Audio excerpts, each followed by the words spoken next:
आप सभी को सुप्रभात। न्यू कैथोलिक मिशन स्कूल में आप सभी का स्वागत है।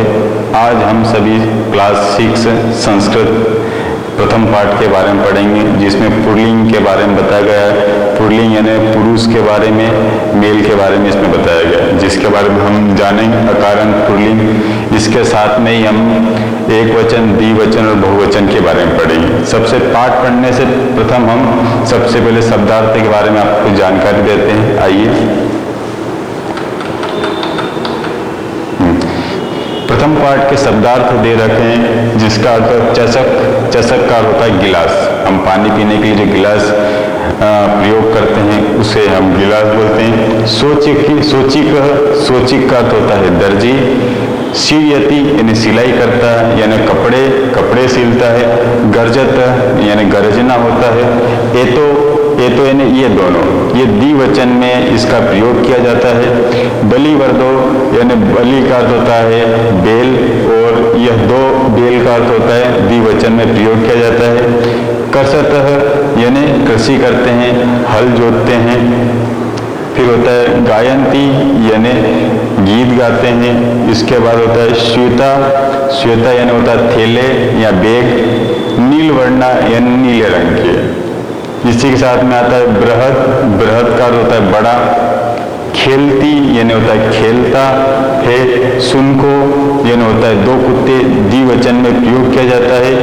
उच्चे यानी होता है जोर से। बुकत का अर्थ होता है भोगते हैं। धावत का अर्थ होता है दौड़ते हैं। वृद्धा का अर्थ होता है बूढ़े।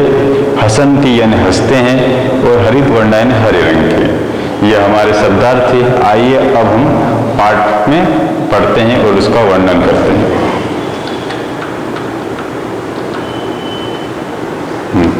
प्रथम पाठ अकारण पुल्लिंग में पाठ के सार अर्थ सहित आपके सामने यहाँ पर दे रखा है। एसह का अर्थ होता है यह, और क का अर्थ होता है कौन, यानी यह कौन है। एसह चषक यानी यह चषक यानी गिलास, यह गिलास है। किम ऐसा बृहद, किम का अर्थ होता है क्या। ऐसा यानी यह, बृहद यानी बड़ा। क्या यह बड़ा है। न ऐसा लघु, नहीं यह छोटा है। ठीक, इसके बारे में फिर से बता दिया जाता है कि यह कौन है। यह गिलास है। क्या यह बड़ा है, नहीं यह छोटा है। आगे, इसके आगे हम बढ़ते हैं। यह दूसरा संस्कृत का पाठ है, जिसमें दे रखा है सह क। स का अर्थ होता है वह, क यानी कौन है, वह कौन है। सह सोचिक, सोचिक का अर्थ होता है दर्जी, वह दर्जी है। सोचिक किम करोति, सोचिक यानी दर्जी, किम यानी क्या, करोति यानी करता है। दर्जी क्या करता है। किम सह खेलती, फिर प्रश्न पूछा गया है क्या वह खेलता है। न सह वस्त्रम सियति, नहीं दर्जी वस्त्र सीता है। दर्जी का काम खेलना नहीं होता है, दर्जी का काम होता है वस्त्र सिलना। आइए आगे हम बढ़ते हैं। अब हमने उन दो पाठों में देखा था जिसमें सिर्फ एक वचन के बारे में बताया गया था। अब हम द्विवचन के बारे में पढ़ते हैं, और ये बहुत ही आसान है, बहुत ही इजी है। हम ध्यान देंगे तो हमें और भी अच्छे से समझ में आएगा। एतो, जैसा कि शब्दार्थ हमने आपको बताया था, एतो का अर्थ होता है वह दो, या दो चीजों के लिए, दो वस्तु के लिए, दो मनुष्य या दो जानवरों के लिए एतो का प्रयोग किया जाता है। एतो को, जहाँ एक वचन में कह आता है और द्विवचन में को का प्रयोग किया जाता है। एतो को यानी यह दोनों कौन है। एतो सुनको स्तः, यह दोनों, सुनको का अर्थ होता है कुत्ते, यह दोनों कुत्ते हैं। किम एतो गर्जत, क्या यह दोनों गरजते हैं। तो गरजने का काम कुत्ते नहीं करते, गरजने का काम शेर करता है। न एतो उच्चे भुकत, नहीं यह दोनों जोर से भोंकते हैं। ठीक है, इसके बारे में कुत्ते के बारे में पढ़ा। अब आगे बढ़ते हैं। ठीक है, यह भी द्विवचन में ही प्रयोग किया गया है। एतो की जगह तो का अर्थ भी होता है वे दोनों। तो को वे दोनों कौन हैं? तो बलिवर्दो स्तः, वे दोनों बलिवर्दो होता है बेल, वे दोनों बेल है। किम तो धावत, किम तो धावत, क्या वे दोनों दौड़ते हैं? क्या बेल का काम दौड़ने का होता है? तो न तो क्षेत्रम कर सकते, नहीं वह खेत को जोतते हैं, खेत में जुताई करते हैं। दौड़ने का काम सिर्फ घोड़े करते हैं। बेल का काम होता है कृषि कार्य में हाथ बटाना, किसान का सहयोग करना। इसके हम आगे बढ़ते हैं।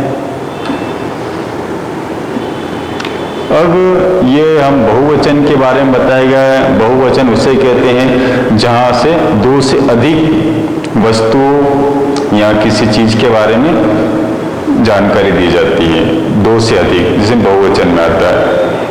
एते के, ठीक है ना, एते यानी होता है ये, के यानी क्या है, ये क्या है। एते इष्युता संति, यह या ये इष्युता होता थैले, बैग, ठीक है, हम थैले भी कह सकते हैं, उन्हें बैग भी बोल सकते हैं। यह बैग है। किम एते हरित वर्णा, क्या ये हरे रंग के हैं? बुक में अगर आप उसे देखोगे कलर वाइज तो आपको समझ में आएगा कि नहीं, वो हरे रंग के नहीं है।